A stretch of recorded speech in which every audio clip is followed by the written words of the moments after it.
Hello, I'm Robert Amico and I'm a moderator at Portland Escape Rooms, and today, right in time for Halloween, I'm going to show you a quick tutorial. And I'm going to show you a tutorial on how to make a plaster mold and then cool things like this. So this right here is a latex mask that I made for Madame Neptune's Voodoo Curse. And the way I made this was I created a sculpt out of clay, I then made a plaster mold, and then I poured latex into the mold, and that's how I got this. Now, I'm not going to show you how to make this exactly today, but I will show you how to make a little boil if you're being a zombie or a witch or something like that. But the way I'm going to make that little boil is going to be pretty much identical to how I made that mask. So let's go ahead and start off. You go ahead and get a clay of your choice. It can be a plasticine clay, so an oil-based clay, like oven-baked Sculpey, for example. Or you can get just normal wet clay, like earth clay, things like that. It's important that it stays wet and malleable. I'll go more into that later on, but just keep that in mind when you're choosing your material. This right here is plasticine clay. If you find that it's too hard, you can warm it up a little bit with your hands or in the oven on a very low temperature. Otherwise it will melt, as I have experienced. You can also add mineral oil, and that will soften it a bit. I personally prefer using wet earth clay. All you need to do is add water and that'll make it really easy to handle.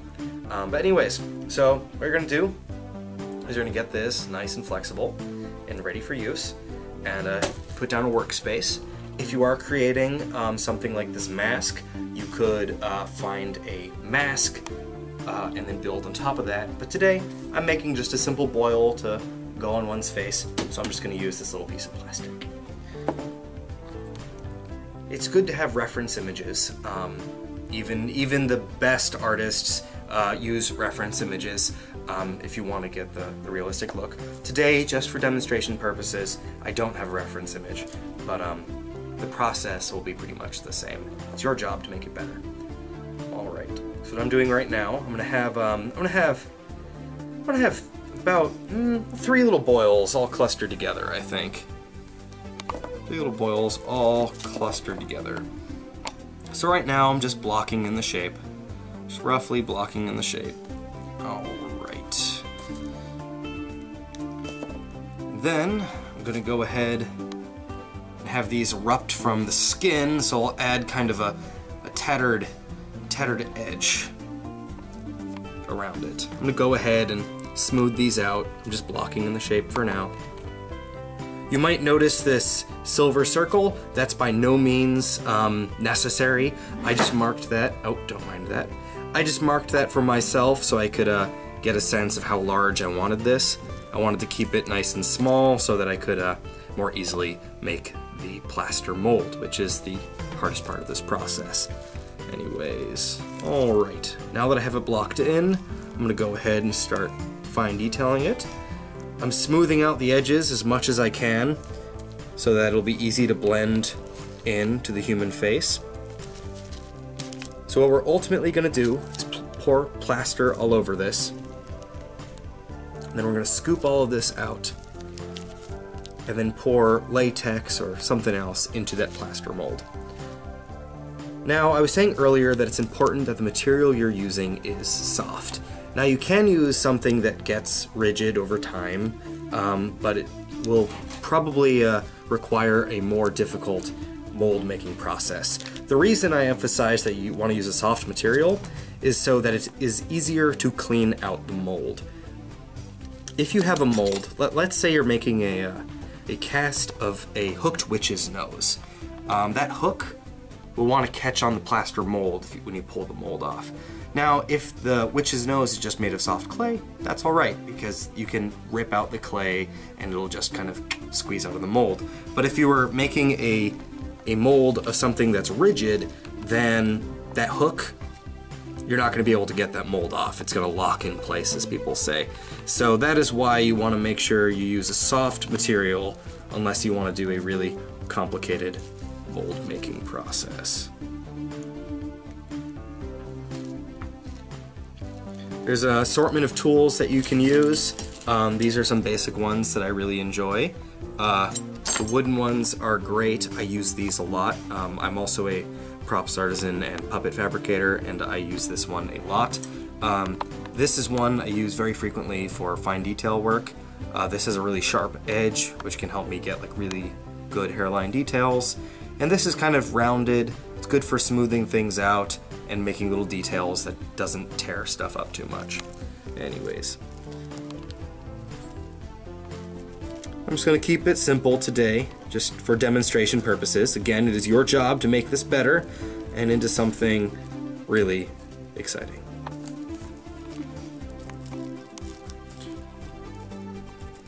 I'm doing is I'm just kind of lacerating the edges of this wound a little bit to make it look like that these boils really kind of burst forth. And smoothing out that edge so that it's easier to blend into the human face when you try to put it on.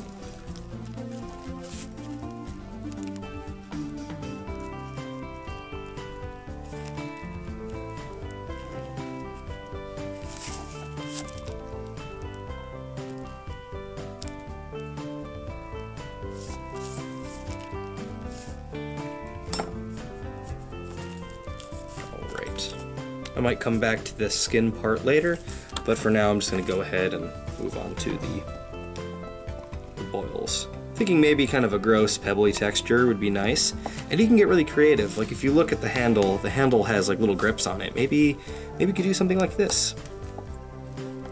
Not quite the look I want, but it's definitely something interesting. Some people, when they're trying to make realistic skin textures, will actually use the skin of an orange and just press it against material they're using, and that'll give a very realistic skin texture. You know, I'm actually kind of interested in what this is doing. But I'm not going to do that.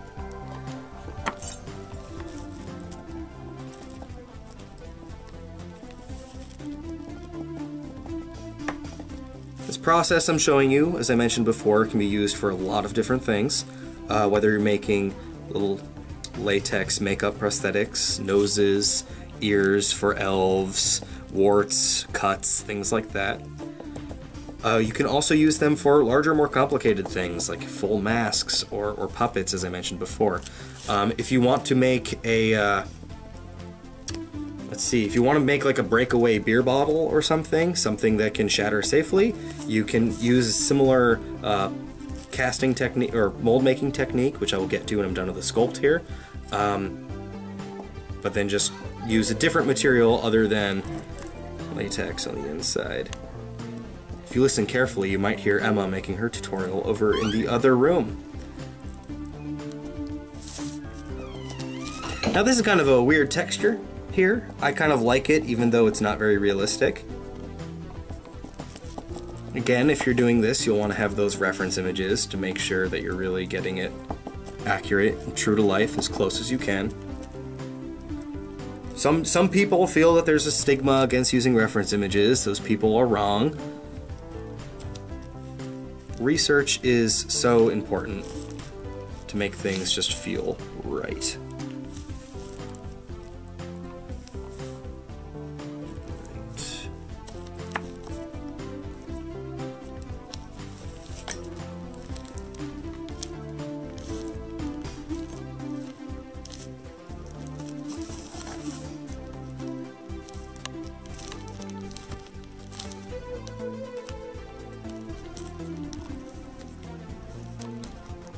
I was considering making a third eye that could go right in the middle of your forehead using this technique, but I decided I would keep it more simple, something like this. But what I would do for the third eye is actually mount a gem right in the middle and paint it to look like an eye or something, so you could have a little gem in the middle of your forehead. But I found that that kind of complicates the mold just a tiny bit. It's just harder to conceptualize, so I wanted to keep it easy to conceptualize.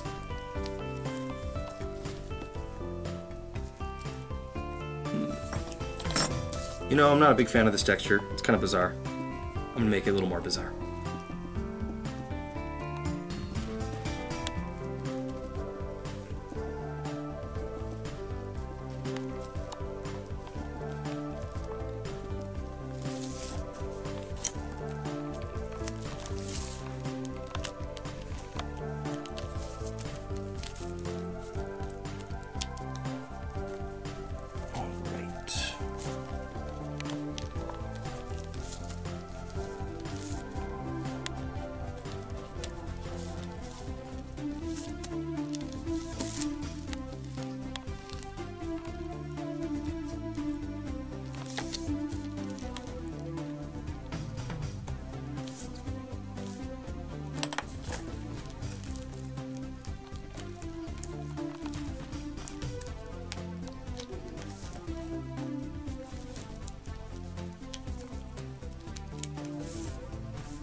And I have found if you kind of flatten using a tool like this, the edge of the wound a little bit, it can be quite successful.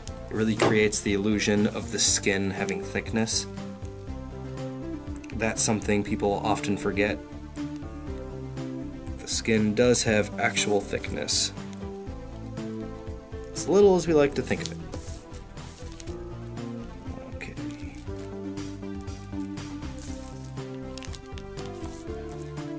And you know what? I'm about done with the sculpt. Something nice and simple. I might go ahead and add more detail after the fact, but I think that this is a good base to start things off. Alright, so once you're satisfied with the sculpt, take plenty of time with this part. This is the most important part, if not the most difficult part. Once you feel satisfied with it, it's time to make the plaster mold. So for that, you'll take a plaster of Paris or any other plaster. It's in powder form. And what you want to do is mix it with water. You want to have equal parts plaster, equal parts water. 50-50 of each, however you want to think of it. Plaster is relatively forgiving. If that mix isn't perfect, that's okay, but do try to get it as close as possible. You'll want to have the water around room temperature. If you adjust the temperature of the water, it will cause the plaster to set separately. And yeah, now before I go ahead and actually make that, I want to show you some here. So there was a boil that I made in the past, and what I did was I made a little cardboard reservoir around the piece that I want to make a mold of, and then I poured plaster into that reservoir. So it looked kind of like this. This right here is the plaster. I poured it into this cardboard tube, and then I went ahead, I flipped it over, I scooped all the clay out, and this was what was left over. This right here is going to look quite similar to this. Again, it's like 3 boils. Aesthetically, it's very similar. And we're going to use pretty much the same process. So I'm going to go ahead, put this to the side, and now it's time to make the reservoir. So I brought along scissors, duct tape, and cardboard to make some things with. But I'm gonna be creative, you know? You know, this duct tape, I could just do this and then pour the plaster in there, but that would waste this whole roll of duct tape. But there's this here. I could put that down like that and tape the edges, and then pour the plaster into the top. Well, to do that, it didn't work quite as gracefully as I was hoping. To do that, you'll want to get rid of the top. Ooh, that's a terrible sound. There we go. Excellent. Go ahead and do that. Look down there. Gives it plenty of room around the sides. Now I'm going to go ahead and seal the edges. Now plaster can get super messy.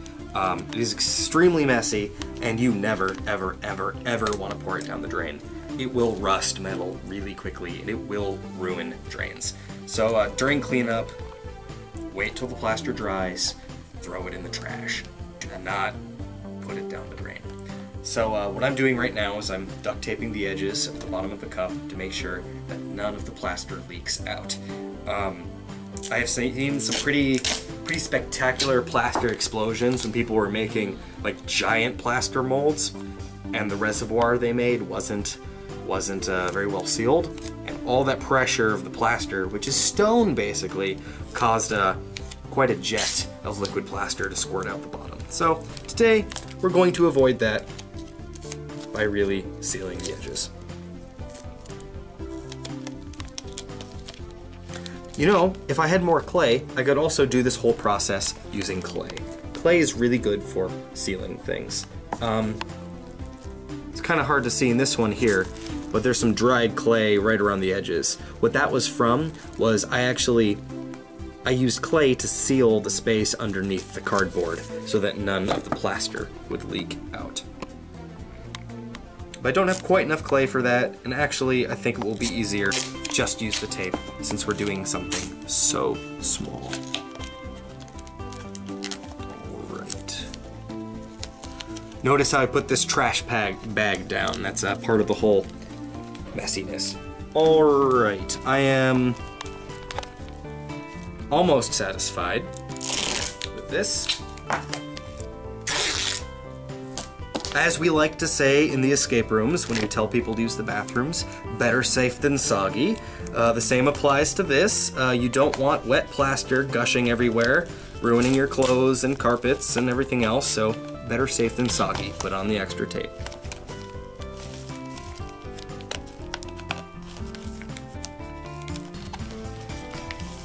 All right.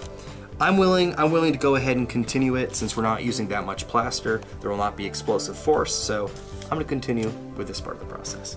All right, right here I have a glass of water. I wasn't quite sure how much I'd need. This is way too much, I'll tell you that now. Here's an empty cup for plaster. Whoops. All right, here's a big thing of plaster I got. I actually got this for really cheap. Plaster varies in price. Since you often buy it in bulk, it can be quite expensive, but it can also be quite cheap as well. Right. This stuff's gross, this stuff's powdery. Do be careful with it, it makes a mess. But today, we're not gonna make a mess. Alright. Just a little bit of the plaster right here, pour it in.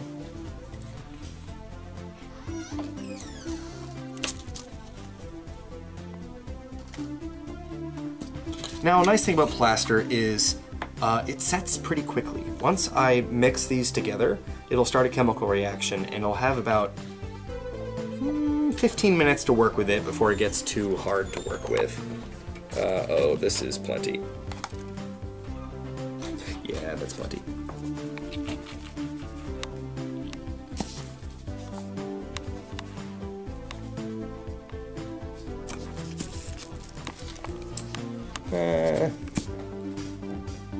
There we go. Okay, so I got a little too much water here. So you know what I'm gonna do? I'm gonna get rid of the water.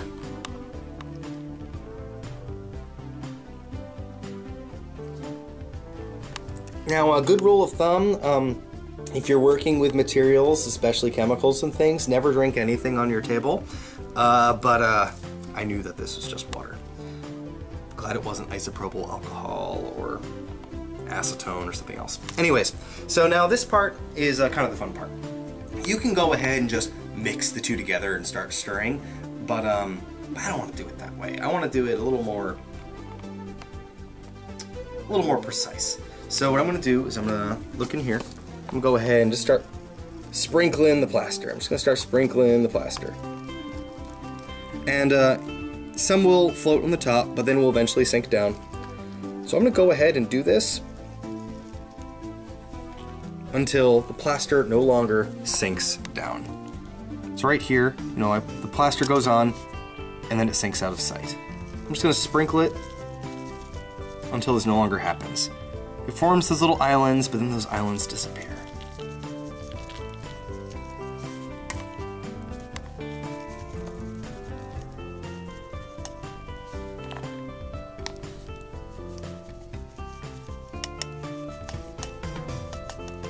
Again, if you wanted to, you could just have equal amounts plaster and water and mix the two together. That is totally valid. But this is the way one is supposed to do it. But I wouldn't concern yourself too much. All right, I'm getting close. Getting close. Starting to form little islands.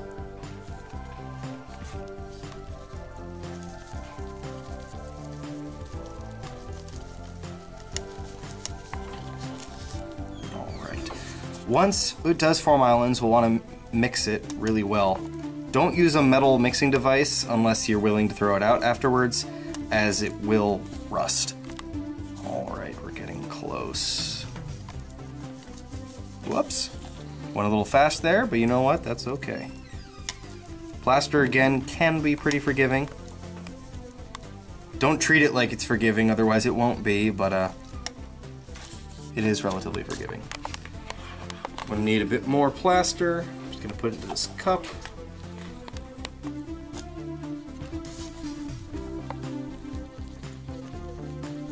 As you can see, there's quite a bit in here. I probably made a little more than I needed, but whoops. But I think that's okay. That's okay. It'll illustrate a point.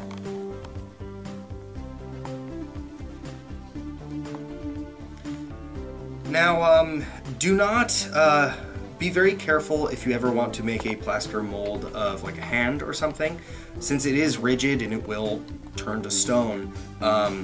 If you have your hand in there, your hand might get stuck. Also, some plaster does, or all plaster does heat up with a chemical reaction. I've heard stories about people getting third-degree burns when casting body parts, because A, their hand got locked in the plaster, and B, the plaster heated up during the chemical reaction and burned them. So do be careful if you are wanting to make casts of body parts. I recommend using alginate, which is a flexible algae-based mold making material. That's really good if you want to like mold fingers and stuff like that. Plaster, though, for most other things, will be just perfect.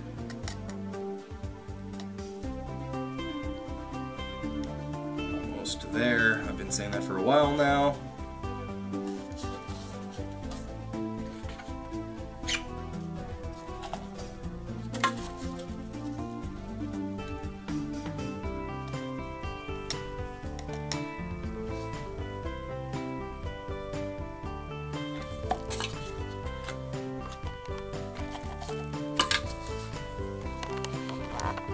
Here we go. Okay, see how those chunks are taking a little bit longer to sink down? That means we are getting very close. Those little islands forming. Precisely. There. That little island means that we are about ready. Just a little bit more.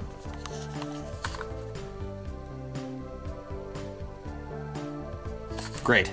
Alright, it is now ready to mix. I did not bring a tool for that, but I did bring cardboard, so I can make a tool for that.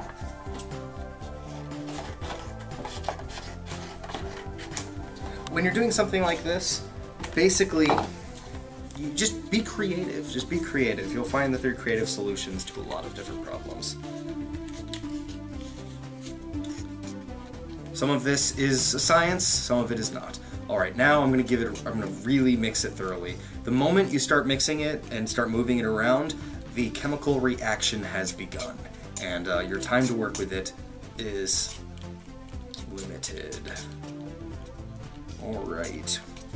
Another advantage to doing the process I showed you for mixing the plaster and water, just slowly adding the plaster, is it self-mixes a little bit, so there's a little bit less to be done. Oh, that's a mess. Anyways, but luckily, I prepared for that. I laid stuff down.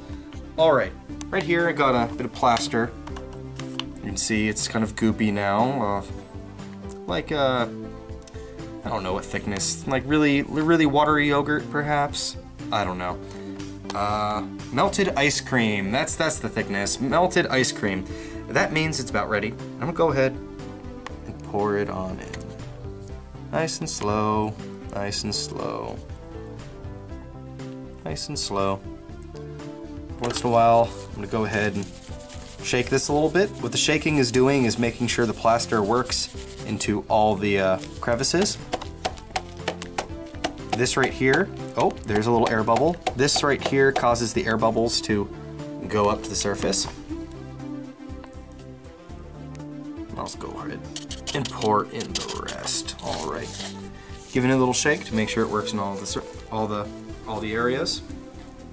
And a little, make sure all the air bubbles come up. The air bubbles will cause like little warts and things to appear on your latex cast when you pour something into the mold. Sometimes it looks really good, but most of the time you don't want that. So just go ahead, kind of do that, and all the bubbles will float to the surface.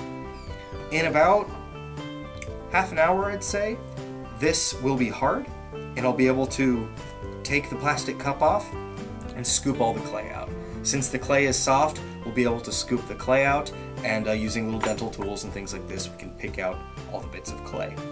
If it was a hard thing that we were making a mold of, it would be a little harder to do that, especially if there are undercuts. Now for the next stage of the process, I can't quite show you what it would look like, but I can give you a general idea. So I'm going to move over here to this plaster mold. This mold, it's pretty dirty. There's some bits of latex in here that you might see. Ignore that. This mold right here goes to this mask. What I did to make this mask was I poured latex just like into the mold, and then I kind of slushed it around like this. I let the latex run all throughout this. That's called slush casting. You do that for latex. You can do that for neoprene plastic, which is a plastic that can have the hardness of a gummy bear or the hardness of a construction hat, and you can find sort of whatever you want, and you can get like a rubber version of that. Now for the latex, you could just use like your normal like stage face latex. I find this degrades pretty quickly. I personally prefer to use a specialized latex if I want to make a prosthetic that'll have repeated use. This mask is made of latex. It is used quite frequently. I want it to be durable, so I used a special latex for that. This set of boils I'm making, I'd probably use the more durable latex for that, since I hope to get multiple uses out of that. And that latex is a RD407 latex, I think. Basically, if you look up like mask making latex and stuff like that, that's what you're looking for. Now, once you put the latex in there, you let it dry. The interesting thing about plaster is that plaster will naturally absorb moisture, so it will cause things to dry quite quickly. Once the latex is dry, you'll want to add multiple layers, lots of layers of latex to make sure it's nice and strong. After a few layers, if you want it to be really durable, like something like this mask, you could go ahead and take paper towels or tissues or even like cheesecloth, soak them in latex and line the inside. A bit like paper mache, but instead of using plaster or glue or flour, you're using latex. Once you've lined it with as much latex as you feel comfortable with and it has had plenty of time to dry, you slowly peel it out. Be very gentle with that. The latex will want to grip onto the mold. This mold right here has some killer undercuts right here, the place where I'm sticking my pinky. So when I pulled the latex out, it was really grabbing onto that. Now latex is flexible, so I was able to pull it out. Now if this was a rigid mask I was making, I would be in trouble. I wouldn't be able to pull the rigid mask out unless the mask or the plaster mold were to break. There are other kinds of molds you can make with flexible materials. There are other processes you can do, multiple piece molds, but for today, we're just looking at a simple one-piece mold. Once you pull your latex piece out, you can paint it. What I do is I just mix acrylic paints with a bit of latex to give them a little more flexibility and a little bit of and then they'll adhere a little better to latex. And then you'll get this. That is what I have for you today. I hope you enjoyed that, and I hope it'll help you create your Halloween visions. Have a good day.